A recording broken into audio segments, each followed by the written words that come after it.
নমস্কার, আমি তরুণ ঘোষ। বাংলাদেশের প্রধানমন্ত্রী তারেক রহমান এক ঝুড়ি ব্রিফকেস ভর্তি ধরুন প্রতিশ্রুতিপত্র নিয়ে এসছেন। আপনারা যা যা কাগজে একেবারে গলা ফাটিয়েছেন দিস্তে দিস্তে লিখে, সব কটাই কিন্তু ভুলে গেছে। সে তিস্তা প্রকল্প বলুন, আর্থিক অনুদান বলুন, প্লেন কেনা, আপনাদের হয়ে যুদ্ধে অংশগ্রহণ করা, সবকিছুতে চীন রাজি হয়ে গেছে। এখন পরে যে খবরটা পাওয়া গেল তাতে তো আমি রীতিমতো গাল চুলকাচ্ছি, যে মালয়েশিয়ায় গিয়ে শ্রমবাজার খুলতে ব্যর্থ হলেন, চীনে গিয়ে তিনি 17টা সমঝোতাপত্র সই করেছেন, যাকে বলে মেমোরান্ডাম অফ আন্ডারস্ট্যান্ডিং। পৃথিবীতে মেমোরান্ডাম অফ আন্ডারস্ট্যান্ডিং মানে এরকম সই হয় কোটি কোটি, কিন্তু আলোর মুখ দেখে কটা। মেমোরান্ডাম অফ ইনভেস্টমেন্ট বা জয়েন্ট ভেঞ্চার এরকম কিছু হয়েছে কি? আমার তো জানা নেই। আপনাদের জানা থাকলে আমায় লিখে জানাবেন। আমি বলেছিলাম উনি ঝুড়ি ভর্তি করে বা ব্রিফকেস ভর্তি করে উনি সমস্ত নিয়ে আসবেন যা কাগজে লেখালেখি হচ্ছে, আর এখনো কাগজে দারুণ চোটপাট হচ্ছে। আর এরা জানে না যে বাংলাদেশের মিডিয়া, ভারতবর্ষের তো কেউ না, পৃথিবীর কেউ দেখে না, সোশ্যাল মিডিয়া দেখে। বাংলাদেশের মিডিয়া, টেলিভিশন, খবরের কাগজ কেউ দেখে না। নিজেদের ড্রাম নিজেরা পিটিয়ে যাচ্ছেন। কিন্তু দিন শেষে কথা হলো যে এই যে আপনাদের বিপুল বাজেট ঘাটতি, সেটা মেটাবেন কি করে? আমি তো আগেই বলেছিলাম যে চীন টাকা দেবে না, কেউ টাকা দেবে না, কারণ একটা অস্থির দেশকে, যে ব্যাংকটা আপনার উঠে যাওয়ার জোগাড় হয়েছে, যেমন ধরুন ইসলামিক ব্যাংক, তারল্য কমে গেছে। 1 লাখ টাকা এখন একটা ডলার নিয়ে যান, 1 লাখ টাকা নেওয়ার জন্য আপনাকে 10 বার ঘুরতে হবে। তা যে ব্যাংকে টাকাই নেই, সেই ব্যাংকে কেউ টাকা রাখে? আমার প্রশ্ন হলো সেইটা।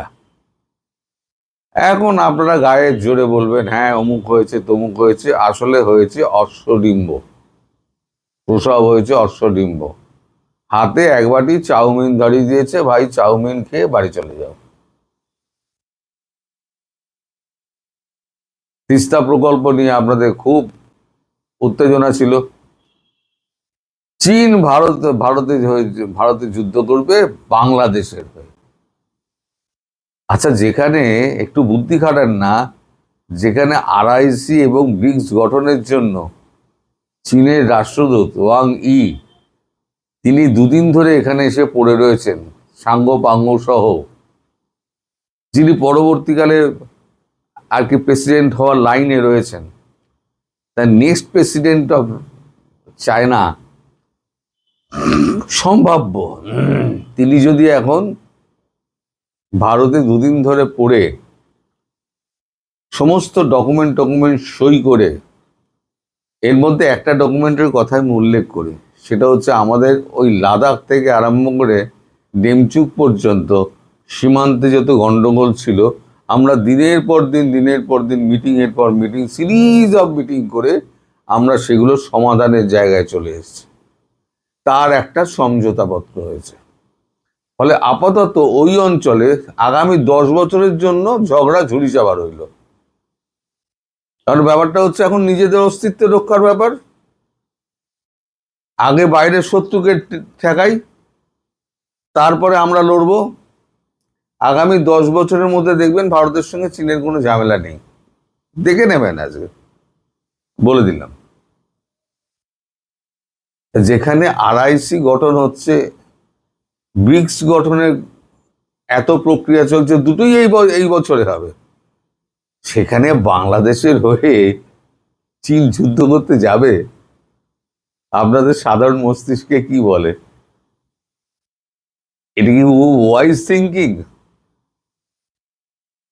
ওয়াইজ থিঙ্কিং হলে তাহলে আমার আর কিছু বলার নেই। তবে আপনারা মাঝে মাঝে এমন এমন সমস্ত কথাবার্তা বলেন না, লোক হাসানো। কিছুই পেলেন না, শূন্য হাতে ফিরে এলেন, এবং মানে প্রথাগত যে আপনার প্রথাগত যেটা আপ্যায়ন, সেটাও তার জুটল না।